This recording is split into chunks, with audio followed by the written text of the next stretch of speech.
नमस्कार साथियों, स्वागत है आप सभी का आपके अपने YouTube channel Dhanraj short hand academy steno classes में। दोस्तों, आज का हमारा डिक्टेशन है जनसत्ता आर्टिकल आलेख डिक्टेशन, गति 80 शब्द प्रति मिनट। तो आइए स्टार्ट करते हैं आज के डिक्टेशन 5 सेकंड बाद।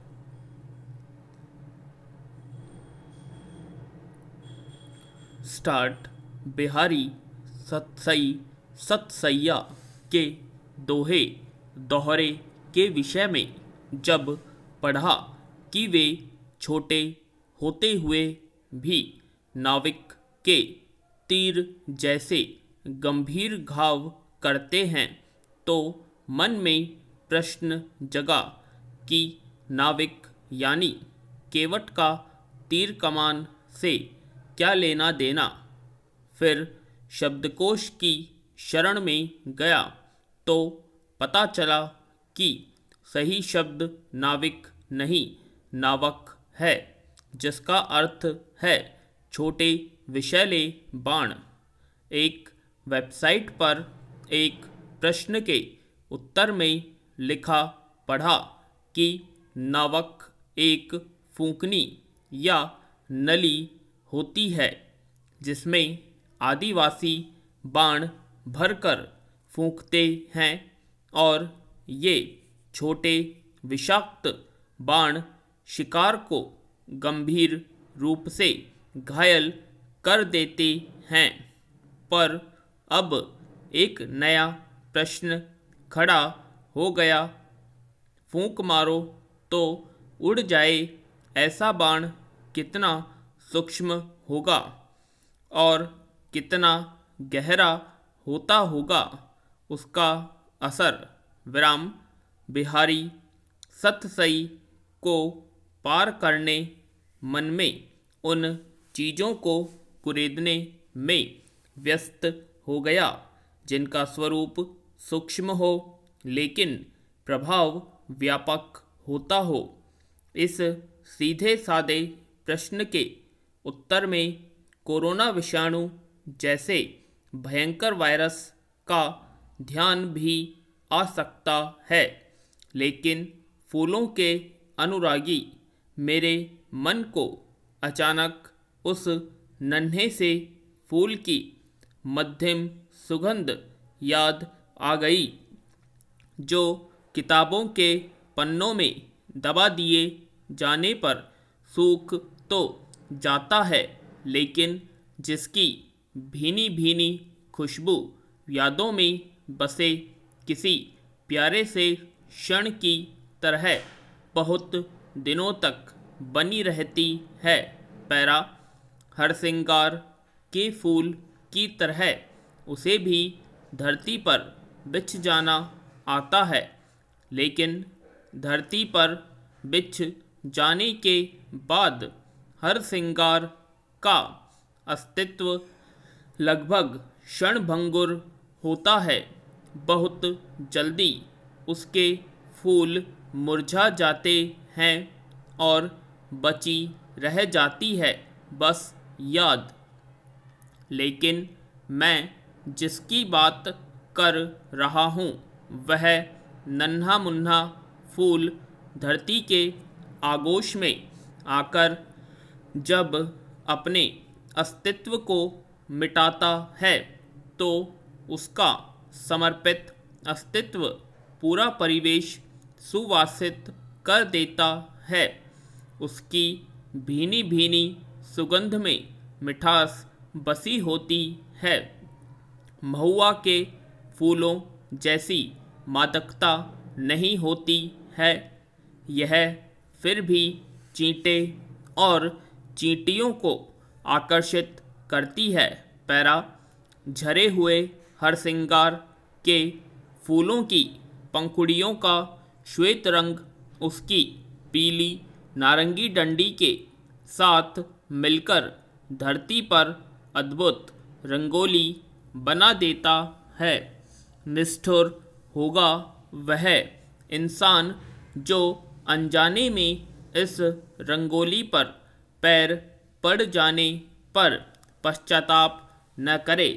यों देखने के बाद जानबूझकर कोई इस पर पैर रखने की कोशिश भी कैसे करेगा।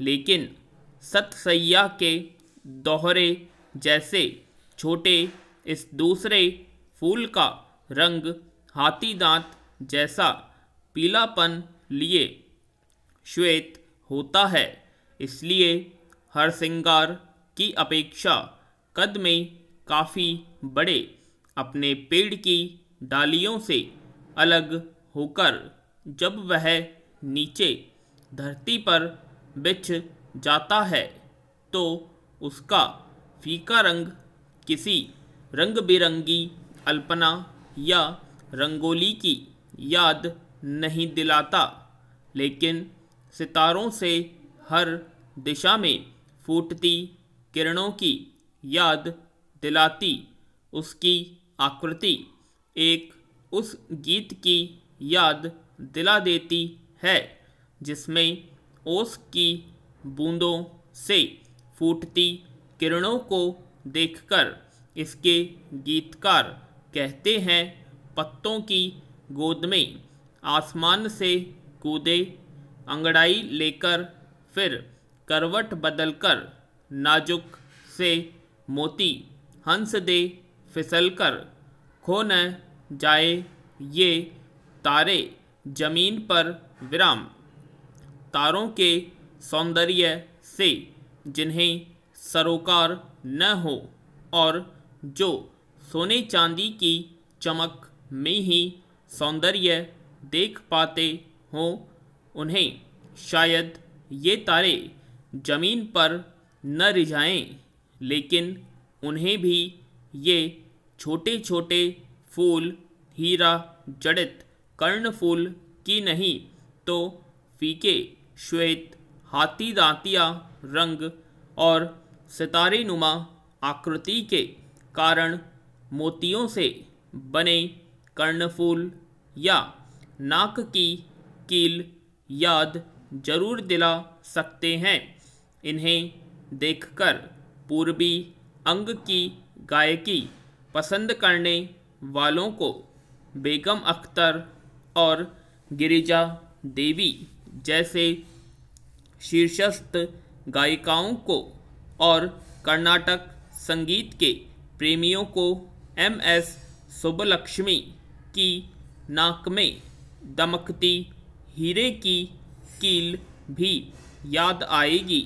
मोती की आभा वाले और सितारों के आकार के ये नन्हे नन्हे फूल इतने क्षणभंगुर न होते तो फूलों से किसी देवी की मूर्ति का श्रृंगार करते समय शायद उन्हीं को कर्णफूल और नाक की कील के स्थान पर सजा दिया जाता है।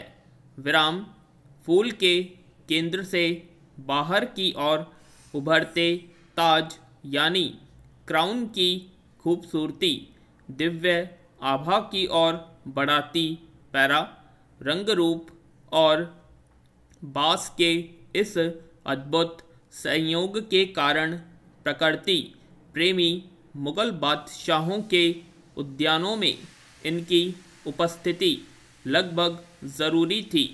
ऊंचाई 15 मीटर तक होने के कारण आज छोटे निजी उद्यानों में इसका समाना कठिन है, लेकिन उत्तर भारत के पुराने उद्यानों में आज भी उनकी सुगंध अप्रैल मई से लेकर सितंबर तक फैली रहती है। प्राचीन काल की तरह आज की उपभोक्ता संस्कृति में भी आयुर्वेद, हकीमी और पश्चिमी चिकित्सा पद्धतियाँ तक में इसके पेड़ की भूरी खाली कुदरी छाल को पीसकर मसूड़ों को निरोग और दांतों को कांतिमय बनाने के लिए इस्तेमाल किया जाता है। पैरा अगर अब तक भी आपके जेहन में चमकीली और गुदगुदी पत्तियों, खुदरी छाल और नन्हे श्वेत फूलों वाले इस सुंदर और उपयोगी पेड़ का नाम नहीं कौंधा है तो समय आ गया है यह बताने का कि चर्चा हो रही थी मौलश्री की, जिसे बकुल भी कहते हैं और जिसका वैज्ञानिक नाम है मामुस पोस एलेंगी पूर्णविराम। तो दोस्तों यह थी हमारी आज की आर्टिकल की आलेख डिक्टेशन जनसत्ता न्यूज़पेपर की। तो आशा करते हैं आप सभी को डिक्टेशन पसंद आएगी, तो प्लीज़ कमेंट बॉक्स में कमेंट करें और अभी तक आपने हमारे चैनल को सब्सक्राइब नहीं किया सब्सक्राइब करें और वीडियो को लाइक और शेयर करना ना भूलें। धन्यवाद।